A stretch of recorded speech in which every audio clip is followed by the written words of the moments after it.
ஏங்க ஏங்க இங்க வாங்க. தீபாவளி வந்துருச்சு, சாரி எல்லாம் கட்டிப்போம். மல்லிகைப்பூ இருந்தா சூப்பரா இருக்கும். என்ன பண்றது? இப்போ இருக்கிற சுச்சுவேஷன்ல எங்க போய் மல்லிகைப்பூ வாங்குறது? மல்லிகைப்பூலாம் இங்க கிடைக்காதுமா. ஓ, அப்புறம் என்ன பண்றது? அன்னைக்கு எனக்கு வேணுமே. என்ன பண்ணலாம்? எதனா ஐடியா பண்ணு. I got an idea. நாமளே வீட்ல டிஷ்யூ பேப்பர்ஸ் வச்சு மல்லிகைப்பூ பண்ணலாம். வாங்க, நான் எப்படி பண்றதுன்னு உங்களுக்கு சொல்றேன். பேப்பர்ல வாசனை வருமா? அதுக்கும் என்கிட்ட ஒரு ஐடியா இருக்கு. அதை லாஸ்டா நம்ம பண்ணலாம். வாங்க ஃபர்ஸ்ட் வீடியோக்குள்ள போலாம். எப்படி மல்லிகைப்பூ பண்றதுன்னு பார்க்கலாம். அப்புறம் லாஸ்டா அதை வச்சு காட்டுறேன்.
பாத்தீங்களா எவ்வளவு அழகா சூப்பரா பூ செஞ்சுட்டேன்னு. இத வச்சுட்டா தீபாவளி அன்னைக்கு கம கமன்னு இருக்கு.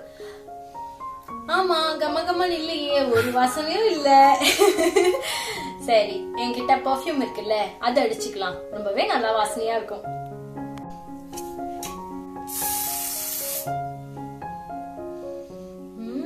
கம கமன் வாசனை, செம்மையா மல்லிகைப்பூ வாசனை அடிக்குது. இந்த வீடியோ உங்களுக்கு பிடிச்சிருந்தா லைக் பண்ணுங்க, ஷேர் பண்ணுங்க, கமெண்ட் பண்ணுங்க, மறக்காம சப்ஸ்கிரைப் பண்ணுங்க. தேங்க்யூ, பாய் பாய்.